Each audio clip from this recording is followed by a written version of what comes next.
بسم الله الرحمن الرحيم السلام عليكم ورحمة الله وبركاته نبض وضيال كسر وهذا ميل كستوى شوكتان برنامج كيني حقي حقيق وآلا بكلا سعودان تلفزيون كقرن كسماني لان برنامج كيني أنت بدو وحنا كسر قادنا حقوق حقيقة كلا دوان إنه قصدو كلنا ورئيسنا ووصو مرتقادنا دد كلا دوان أو يسوق شراء دد كيجو مصرية ذي حلال كهية يسودو كلا دد كيجو دد ك caanka ka dheexa sida abwaaninta fanaaniinta iyo sidoo kale bulshada caadiga ah oo aan iyaduna ka maqnayn barnaamijkani inta badan waxaanu ku daaha rognaa taariikho iyo sidoo kale xogo ka qarsoona barnaamijka maanta waxay nagu martiya abwaan jaamac Saleebaan Tubic oo kamid ah abwaaninta waaweyn ee sida weyn looga yaqaano guud ahaanba wadamada Soomaalida gaar ahaan dalkan Jamhuuriyadda Soomaaliland oo ku dhashay jaamac Saleebaan Tubic hadii aan taariikhdiisa dib ugu yar noqdo waxa uu ku dhashay magaalada Berbera sanadkii 1940 waxaana uu muddooyinkaasi oo ku sugnaa magaalada Berbera marka laga yimaado sanado kooban oo ku maqnaa wadamo dibadda ah abwaanku waxa uu soo bilaabay fanka abwaannimada waqtigani ku jiro 1970 waqtigaasi oo uu fanku ka bilaabmay ama uu ka jiray dalkan Jamhuuriyadda Soomaaliland abwaanku waxa uu noo sheegi doonaa kulli xogo badan oo halkan inaga qarsoona oo ay kamid yihiin inay si toos ah ugu heesi jireen idaacadda radio Hargeysa sidoo kale heesaha qaarkood muddo dhowr maalmood la duubi jiray yaana waxba ka hor dhicinay waxaan si toos ah ugu soo dhaweyn doonaa abwaan jaamac Saleebaan Tubic abwaan ku soo dhaw telefishinka qaranka Soomaaliland بسم الله والصلاة والسلام على رسول الله السلام الله عليكم ورحمة الله وبركاته تيفيق قرنك يا أنت إن الضاون سبا يوري يا شباب الحمد لله والصلاة والسلام على رسول الله وحان وسوتشوغي وحياة بدل حق دقنك يا فنك الحمد لله إلهي بيديستوى لي واجهوغاي ودقدق لي هاي مركا وحان بلوني سيدو شيغي مختار محمود تضبيو كونتونكي إذا عدوا حيهد لايف ماشي إمك إذا عدوا أيكون تعالى هرجيسة إن تارلير ماشي اللي دكتور كسور كده هي إذا عدوا كتير إذا عد يروح الكاسة صحن يربع يلو إذا عد دولة الإنجليز كاي كانتو دي أو ليلا صح لقي بقرده ميس جيب بقرطوية ده كاسة لقوا فريشرو لقوا حريشري wax record ma oli record wuxuu la soo gaaray gabigiisa ba recordka wax qabtaa wuxuu la soo gaaray 60kii ayo ha markii idaacada loo guuray imika la degan yahay halka la degan yahay imika TV-ga qaranku waxa inoo keenay Ingiriiska joogay marka iyaga keenay oo ragii meesha joogay waxa kamid ahaa Cabdiraxiim Caabi Faarax waxa kamid ahaa Muuse Galaal waxa kamid ahaa Yuusuf Maygaag waxa kamid ahaa Cabdi Ducaale Cabdi Ayuub loo yaqiinay rag baa joogay ilaahay u naxariisto intii tagtay marka waan soo heesi jirnay live bay ahayd live marka ma ay jirin wax ajladu hol duuba galabtii intaan tagnaan soo heesno ayaan magaalada ku soo noqon jirnay waxa wax tumi jiray Cabdilaahi Qarshi ilaahay u naxariisto Maxamed Saciid Gurhoon jiray waxa wax tumi jiray ina beenaale Yuusuf beenaale nin la oran jiray Hindi ahaa Hindi Soomaali ahaa reer Hargeysa ahaa Cismaan beenaale la oran jiray waxa wax tumi jiray Ali Dheere ninkii la oran jiray durbaanka tumi jiray waxa wax tumi jiray Allah rag badan baa wax joogay wax tumi jiray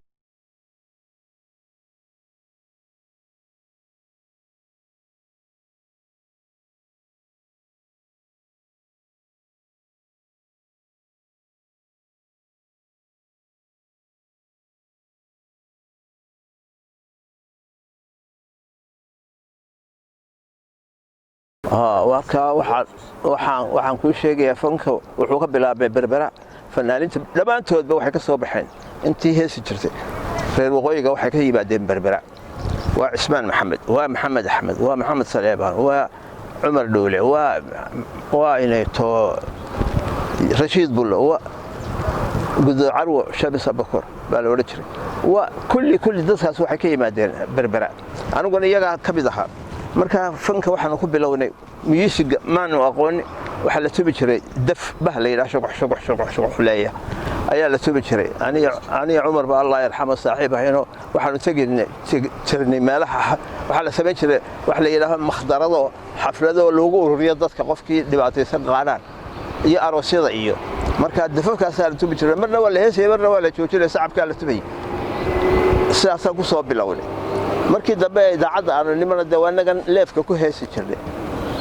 markii dambe aan la kala tegayna anigu waxaan u wareegay Jabuuti oo abtigay ku noolaa ilaahay ha u naxariistay halkaana waa soo joogay ilaa 59 baan soo joogay 59 markaan ka imi halkaa toos baan u baxay Yaman baan tegay Yaman baan nolosheeda intii dambe halkaas 7 sanadood baan joogay Ingiriiska la shaqayn jiray alxamdulillah 5 caruur ay igu dhashay islaan Yamaniyadii ii dhashay 2 ka nool caruurtii 3na way saqiireen muxuu ahaa alxamdulillah dee anigu maan gelin jaamacad oo aqoon maan lahayn jaamacadeed dugsi sarena ma gelin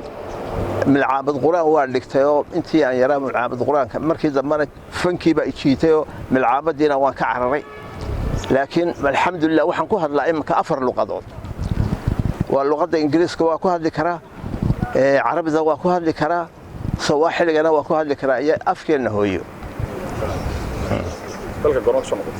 dalka waxaan ku soo noqday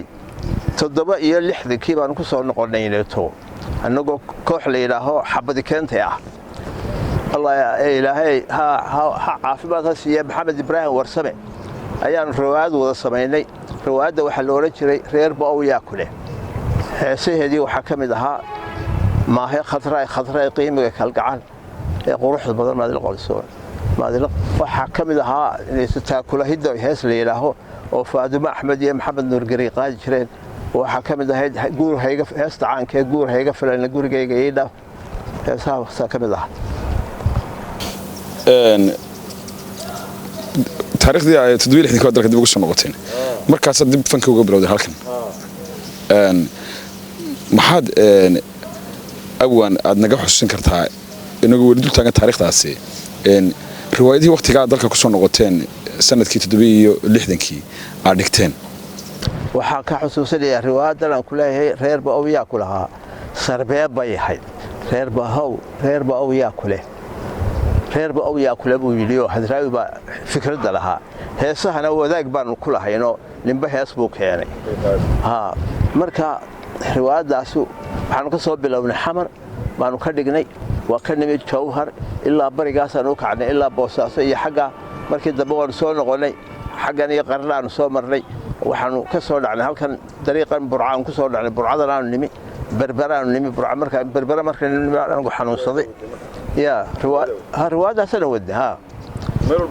meel walba ka dhigina oo waxaanu wadanay kaman iyo durbaan buu ahaa gurduwaanka waxaan noo tubayay goobe Allah yarxamo oo aanu ka soo kaxaynay xamar kaman kana aniga ahay inta matalaysa reer cadbeed bay u badnaayeen gabdhaha noo matalayna asli gabar la yiraaho iyo Faaduma Axmed Dambiil ilaahay uu naxariisto dhawaan bay Turkiga ku dhimatay iyo labada gabdhood bay ahaayeen laba heesado caan oo aad leedahay ku jirta oo heestii guur hayga filan oo kale oo iyana 76kii ahayd oo ay wada qadayaan Maxamed Salabaan iyo sidoo kale Aamine Feer Xuseen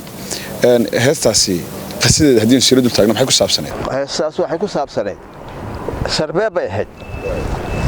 anigu waxaan ula jeeday markii islaanta ku sheegay Yamaniyada ahayd aan caruurta hore ay dhashay baada hore ayaan ku kulanay burco marka interesting mala iyadu waxay wala jeedadeedu ahayd inaan isku soo noqono hadii ilaahay ka dhigo ana halkaas burca markaan marayna heesna aan halka burcaan ku sameeyay marka halkaas aan ku markii dambana waxa loo bedelay sarbeeba waxa la yiri guur hayga filan gurigayga dhaf ma tahay riwaayad sarbeeba oo reerba oo yaa kula ma tahay oo dawladii ma la hadlayaa kana waxay Maxamed Ibrahim Warsame wuxuu ficil kale raacaysa ku dar heesti waxay oranaysaa nafsi ruuxa gaasha godolkiisa maale sidaan anigu ku galay gafi meesha adigu yahay argudashadaaduna gar ilaahay weeye hayga goosan caawadiga gacan sareysa markii aaminiinta tira wuxuu oranayay qof gafaa abaalkii yahay guul daraante waxaan ahay nin gabadh yahay gacantaadu maleegtaba waxay ku jiraan saadaas baan doonaynaa in tarjumino imika waa la tarjumayaa oo aanu ka sameeyno gabadha dibadda joogtaba waxay ku jiraan saadaas baan doonaynaa in tarjumino afafka kale ku tarjumino ma aha khadray qiimiga kalgacal ee quruxda badan maadila qorsheed waxay ahayd iyaduna waxa wada qaadiyay maxamed garigiyo qiimiga kalgacal ee quruxda badan maadila qorsheed waa horeysay waa sax baa idhawada insha Allah heesta kale maaha khadray maaha khadray qiimiga kalgacal ee quruxda badan maadila qorsheed waxay ahayd iyaduna waxa wada qaadiyay maxamed nuur garigiyo iyo sahra axmed waa heestii u horeysay ee sahra axmed ilaahay ha u naxariistay ay idaacad ka qaado ayay ahayd heestii uga horeeyay waxa ugu xigtay hees kale oo axmed saleebaan bidda uu lahaa oo wacd la yiraaho iyadana maxamed nuur garig baa la qaadiyay dadna ruux ku aaminay iyo wacd ilaahay midna laba ilaawe ha halayna aayaha ayay ahayd waxa lahaa axmed saleebaan bidda ayaa ugu xigtay sahra heesta tan horena waxa la yiraahdaa guurhayga waxay ahaydnato maahay khadray qiimiga kalgacal erayada waxa lahaa maxamed jaamac cilka case anna codka iyo musiga iyo laxanka lahaa ma lahayn aanu erayada riwaayada waxa ku jira hees kale oo la yiraahdo taakula hidoy may huri kartaa haay kalgacal may hidin kartaa halacow gudoon hadalka tidhe ku hagar baxee anigana iho heestaasa ka mid ahayd waxa lahaa maxamed ibraahim warsabe hadraawi erayada isaga lahaa anna laxanka iyo muusigaan lahaa iyo heesa kale way ku jireen il haday wax gaaraan ta kala waydo waxa ku jirta hees la oran jiray beerl house iyo waan ilaawi laakiin idaacadda radio hargeysa wax jirtay si layfa uga heesi jirteen waqtiyada 750kii ilaa iyo 60kii ilaa dabayaaqadii 70-yadiiba marka idaacadda bal sideeba uga heesi jirteen sidoo ahaa waqtigaas waxaan uga heesi jirnay idaacaddu halka taariikh taasi ku tiilaa aqalada gaagaaban halka dhakhtarka kaga soo jeeda ayay ku til meelaha taariikhka dhaadheer ku yaalin marka galabtii baan tagi jirnay kulli dadka wixii warabaya iyo wixii kale kulli galabtii baa la iman jiray afartii barkii soo gali jirtay ilaa 6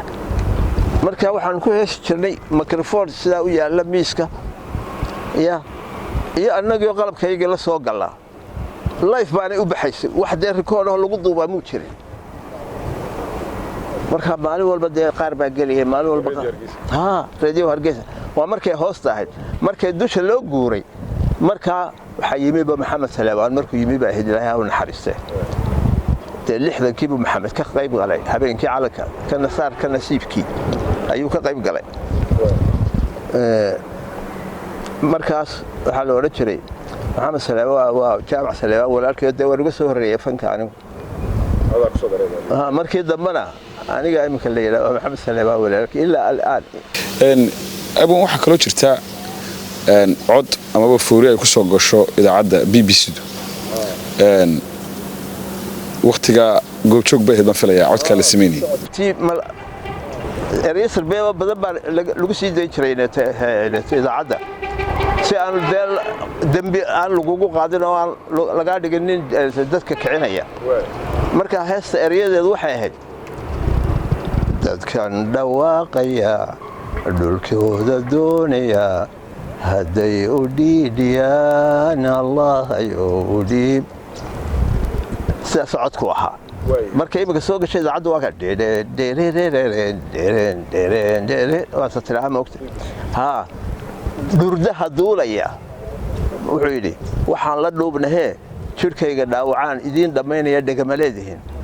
mise dar dhoohanoo codkaygu dhaafayo dhawaaqa diidiyo dhufaanan baa tihi durdaha duulaya dhirtuu dalooshada malabka uu dhigtuu jiilaalka dheer cuna yacni wuxuu ku betelayaa in wax la qabsado oo dee la kaco dhurwaaga meeraya habeenka uu dhaco ma jiiraya dharagayuu fishaa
jaamac ma jiraan wax riwaayada maadaama aad muddo dheer oo imka laga joogo 50 sano iyo in ka badan aad fanka ku soo jirtay riwaayado aad samaysay oo aad mid iyo laba iyo saddex aad halkan naga xusuusan kartaa heesaha waxaan sameeyay riwaayadaha waxa u dambeysay riwaayad la yiraahdo jacayl daacadii kama soo daro jacayl daacadii kama soo daro waxa ku jiray bajaajilada mooyaane 7 hees oo 6 daradood tahay 6 hees oo daradooriya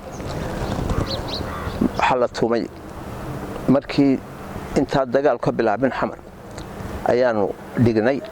waxaan tagnay ilaa baar dheer tubadaas iyo dhulkaas soo marnay markaan soo noqonay ka soo noqonay halka aan isleenahay waqooyi taga ayaa dagaalkii ka bilaabmay xamar marka heeso badan bay ku jiray oo fiican oo wali waan hayaa heesiyo la tumay oo maxamed saleebaan iyo faadumo duur iyo faadumo duur iyo maxamed saleebaan aniga yaasiin axmed digfeer xaawo maxamuud gabadh la yidhaaho xaawataaka lagu naanaysan jiray taariikh waxay 69 ya 69 waa riwaayadii ugu horreysay sooraan riwaayadii ugu horreysay ayaabay ahayd isagaaba sheega maogta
waxaan jeclay maba maqlo laba hees baan jeclahayo midda waxa qaada nin la yidhaahaa cabdi xasan digey oo dhaqayaboor baa la yidhaha heesta dhaqayaboor waxay dhudi ku nooshahay buu yidhaahaa dhudu iyo galaatiyo ceelka dhaqayabooreed buurta u dhaxaysa oo dhaqan uu kaga sheekeynay gabadhu waxaasay xidhataa ya ما هيدا ما هي عبد حسن دقي بقى اللي يلهايو waxaa laga helaa hargeysa heesta kale waxa weeyaan waxa ay sameeyay Ismaaciil oo Xasan macallin haruur ninkii la oran jiray abwaankii weynaa waxa la yiraahdaa heesta Cabdi Tahliil baa qaaday ilaahay oo naxariis labadoodaba waxa la yiraahdaa Xudaamo waxa ku jira mukhtaaro erey cajaa'ib leh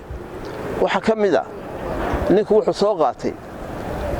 sida faras xulaala faraska horta uu amaanay faras caynkaas ya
gabaygii ilaahay ha u naxariistee qaasim axmed ismaaciil diiriye qaasim baa la odhan jiray gabaygan uu yidhaah dacartuba marbay malba dhasha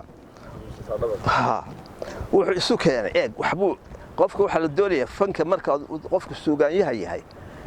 inuu wax isaga iminka heesaha daradooriga maaragtay way ka adigeen heesaha kale ilaa laba qof baad wada hala siinaysaa laba qof baad doonaysaa inaad iska hor keento hadday isdiidayaan iyo hadday is ogolaanayaan iyo wixii oo dhan marka fikrad gaara weeyaan markaa isaguna wuxuu soo qaatay dacartuba marbe dacartiiba isku betelay wuxuu isku betelay waxaanu isku betelay nin sakhraanu isku betelay nin caafimaad qaba isku nin sheekhabu isku betelay nin shaydaanu isku betelay abwan haddii aynu halka kaga nimaadno intaas waxaa jirtay waqtiyo ay ku xidhay dowladdii Soomaaliya waqtigaa muxuu siyaad barre kugu xidhay waxaa lagu xidhay burco ay ahayd waxay ahayd xadrada sheekhan joogay ilaahay u naxariistee marka waxa qasiido yahay waxa lagu xidhay qasiido waxa kamid ahaa erayadeeda waxa kamid ahaa ubadkiisa libaax waraabu ma ugaadhe waa sidee arrimo aaba sheekh saxaqo markaas casradii u bay baqleen oo nin dhageysanayo mid bacadlaho kuwa dharka iibiya ha waxay ahayd casrada bal ku soo celiyo ubadkiisa libaax waraabu ma ugaadhe waryahay oo meel ninkaas waxa uu jooga wallahi casrada uu naga iibiyo wallahi magaalada jooga waa la soo raadiyay waxaan barkad qabow biyo madaxa lay gelin baa may waxba bilba baxneen galabay soo dooneen inakeen bay muraad baan ku leenahay xanuunsi ID inna wadiya baa waa raacay meel bay geeyeen qol bay geeyeen waxbay warwareysteen waxay maxaa ku kalifeena tilaha libaaxa ubadkiisa la cuno libaaxu waa ayo waraabaha sheegaysana waa ayo dawladdii baa waraabay noqotay dadka guranaysa intaasay ku xidheen adoo mid baa qalka intuu qabtay barkad meel biyo ku jiraan sida madaxay galiyo wallahi inaan kugu baqtay hadaad jooji waxaad ku hadlayso bal ka waran dhinaca shalaadka iyo sidoo kale samaynta qasaayidka nabiga aad u sameeyay sallallahu alayhi wasallam qasaayidku waxa weeyaan way badan yihiin qasaayidkaygu way badan yihiin waa mawhibo qasaayidku muxtaaro qasaayidku horta waa wax ilaahay subhanahu wa ta'ala xaqiisa kuugu naxariisto uuna de markii aan heestii iyo fankii ka soo baydhay ayaan dhinacan u baydhay toban sannadood baan ku maqnaa afrikadaas tobankaas sannadood khalaawa iyo waxaa unbaa ku dhex jiray iyo dikriga ayo markii dambe ilaahay waxan buu ii sakhirayo dee waanigaa dareerinaya qasaa'idkayga waxaan u jeclahay mid la yidhaaho nebigii wax lagu kala garanayo annagoo xadrada sheekha fadhina calayhi salaatu wasalaam xadrada sheekha annagoo fadhina ayaa maxamed sheekh cismaan nuur raxmatullaahi calayh isaga iyo ehelkiisii ayuu sheekeeyo wuxuu yidhi nebiga hortii waxba lama kala garanayn buu yidhi nebigaa wax lagu kala gartay maxamed sheekh wuu sheekeynaya annaguna meeshaa fadhinaa moogta midkii un baan qabsaday nebiga ayaa wax lagu kala gartay dee waana run bay ahaydoo nebiga hortii dad shaahiliin bay ahayd waa kuwii carruurtooda aasayay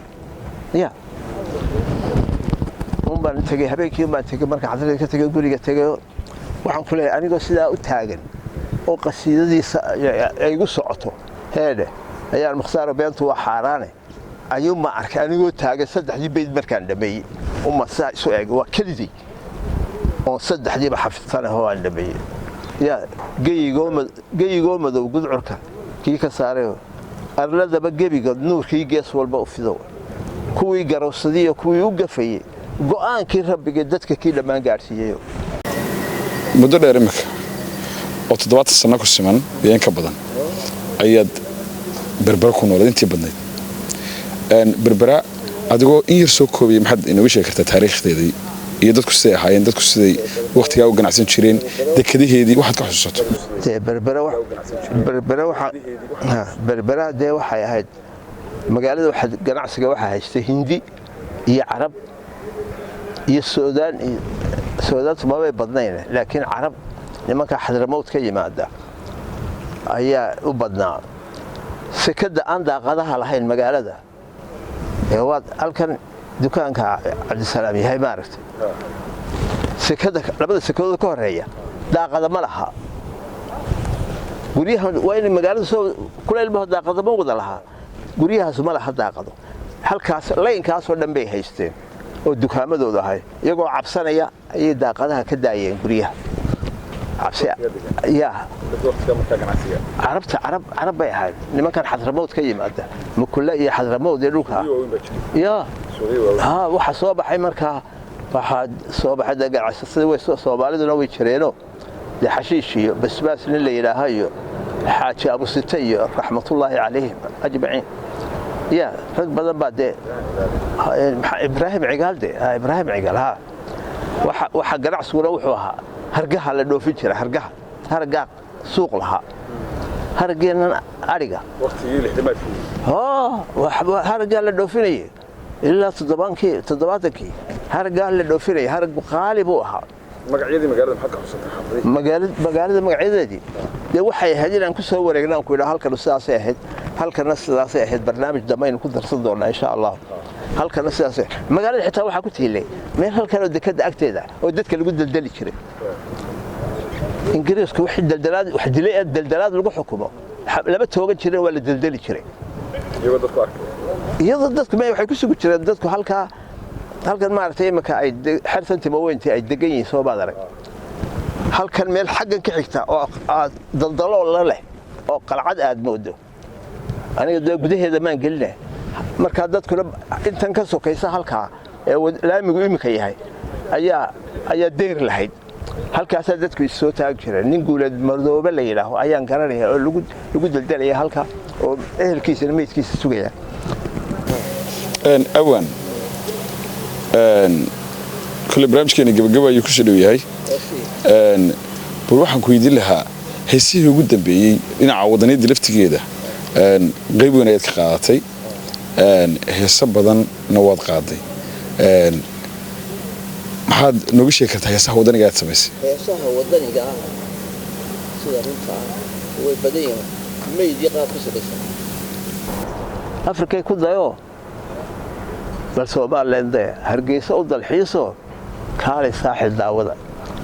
waa qayb kamid ah heesta mid kale waa jirta iyaduna tan imika barba ka reeba ma soo wadaday waxa jirta hees kale oo la yiraahdo dooni mayno berigii dhawaatay halka lagu wada hadlay Djibouti waxaas ayaa igu soo dhacday marka dadka Soomaaliland wixii ay doonayeen ee ay u dibad baxeen xaqoodii la duusiyo dantoodii haday heleen calanka dusheeda suran wixii diida dooni mayno dulmigii kala guurinayo abaartii ka doogsanay dalkii oo madax bannaan dadkii oo nabad u degay waa wax lagu diirsaday inaynu haatan dawladnahay wixii diida dooni mayno daacadima hungowda oo dadaal baa lagu jiraa haddaan isku duubanahay oo ay dooroonayaal taladii daadihinayaan inaynu dabaal degno wixii diida dooni mayno aad jaamac kulli waa arag dhinaca fanka iyo suugaanta baatay runtii taariikh dheerna ku soo lahaa labadan hees imika aan ku soo daayay waxaan u diray nin saaxiibkaya oo walaalkay oo kala ah Mustafa Maxamed Waris baa la yiraahdaa Mustafa Kiko waa fanaan weyn oo jilaaya waa kii riwaayadii ku jiray qabyo waa xaweeyaan musician waa la xamiisti aan laga daba dhufanayn la heesta la xameeyo aan loogu noqonayn marka waan u diray labada hees bay marka aan ku sheegayo inuu soo la xameeyo oo insha Allah iyagoo sanqar la ayna waqti dhow maqalno ayaa rajaynaya Mustafa walaalkii oo salaamaya aad iyo aad ba mahadsantahay jaamac kulli waa arag dhinaca fanka iyo suugaanta baato muddo dheer taariikhda fanka ku soo jiray laga soo bilaabo 1957 waqtiyo iyo waayo iyo wadciyo kala duwan ayuu fanku soo maray waqtigan imika aynu joogno jaamac adigu sidaad u aragtaa fankan dambe dhalinyaradan waqtigan heesaha qaada iyo abwaanintaba maxaase talo soo jeedin lahayd waxaan u soo jeedinayaa wixii ku jira fanka imaka ee heesiya rag iyo dumarba waxaan u soo jeedinayaa heesihii hore hadday doonayaan inay soo qaataan oo dadkii hore ay lahaayeen ama ha dhintaan ama ha noolaadaan sidii ay ahayd heestu yaani waxba ka bedelin waa kow waxaan u soo jeedinayaa hees qof qaaday oo uga horreeyey yaa oo imikada lafteeda dee waxaad moodaa inay soo baxday burcadfaneed wax la yidhaaho yaa imika heesta aynu hadal hayna guur hayga filan halkanaan ku hayaa moobilkan iyadoo dad aanan garanayn ay qaadayaan horena waxaa u qaaday maxamed saleebaan iyo aamina feen heeso badan baa jira dee saasoo layska qaadanaya qofkii xitaa ma odhanayo erayadii hebel iyo codkii hebel xitaa waxba lama soo qaadeen qofkii waa labadii qof way isu imanayaan waa wada heesayaan heeskanay ku heesayaan yaa lahaa oo xaguu ka yimi oo goor buu ahaa ma jirto taasna waxa weeyaan waa ceeb weeyaan taas adduunyada qofka qof waliba wixiisa isaga iska leh qof waliba wixiisa adduunyada laba taabto qofna wixiisa marka inagu waxaynaan lahay wali kala dambeyn disbliinkii baan wali jirinoo laakiin way hayaanoo intii imika ay wax wadwadeen dee fankuba faruhu ka bixi lahaayo heese iyo waxba waa la ilaawi lahaa waxba waa la waayi lahaa haddii aanay faraha ku hayn intii colaadaha iyo waxaas socdeen dee intii faraha ku haysay dee way mahadsan yihiin laakiin qolayahan dambe dee waxboobay heestii uu soo qaadanaya iska heesaya oo yaa lahaa heesta dee يا قار نول به سودي هسه أنا ترى وحن سيل لها قف مركو فنان يعني قف قال لي هالنقطة يو على سنة إنه تي في جون لقى عركو وصور كيس وهالك كصباح يو بدن إنه وح وكهسيو أو هس والبي وكهسي هاي سكحلو هاي سو عادي بقى قار بدن باي مكهسة بدن الدليل لا بشرة أو قبل قاضيان أما إنما قاضيان مركا iska hubiyo erayadu ku heesaya waxay yihiin ilaa afkiisa ka soo baxaysa hadhowtee oo waa lagu dhaliili karaa oo waxa maxaad ku heesay laakiin waxa saqadh uma la raacayaa imika saqadha uma la socdo qubqaaca kacacho ma jirto marka waxaan kula talin lahaa inay iska hubiyaan heesaha ay ku hadlayaan cid leh qofka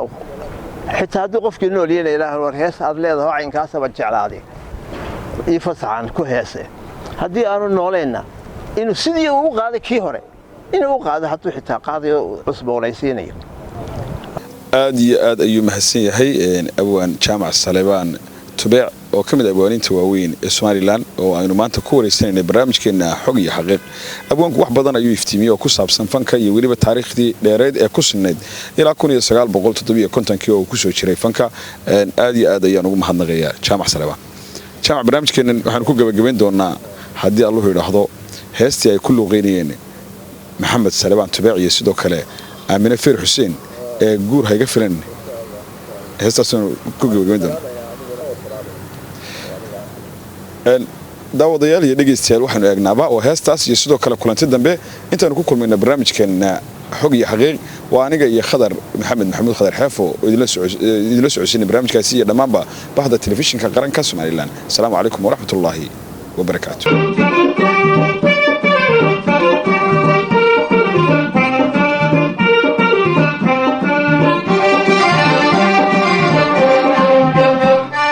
نفس الروحي كحشا قدل كي سماري سيدان عنيقو كوكالي كفي ما يسيد عديقوي نفس الروحي كحشا قدل كي سماري سيدان عنيقو كوكالي كفي ما يسيد عديقوي عاركو دي شدادنا كريلا هيوية أركض الشداد راكر إلى هواية هيدا قاصن عوض هيدا قاصن عوض إيقاك عن سريسة هيدا قاصن هيدا قاصن عوض إيقاك عن سريسة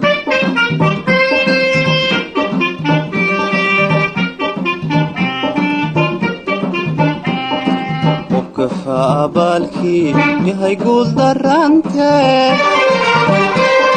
waxaanaynin gabadhi ay gacantaadu meligtee qofka faabaalkii yahay guul darante waxaanaynin gabadhi ay gacantaadu meligtee waxaanay garaaxiyo godobka tirsanaye waxaanay garaaxiyo godobka tirsanaye gurhayga filanine gurigayga idhaab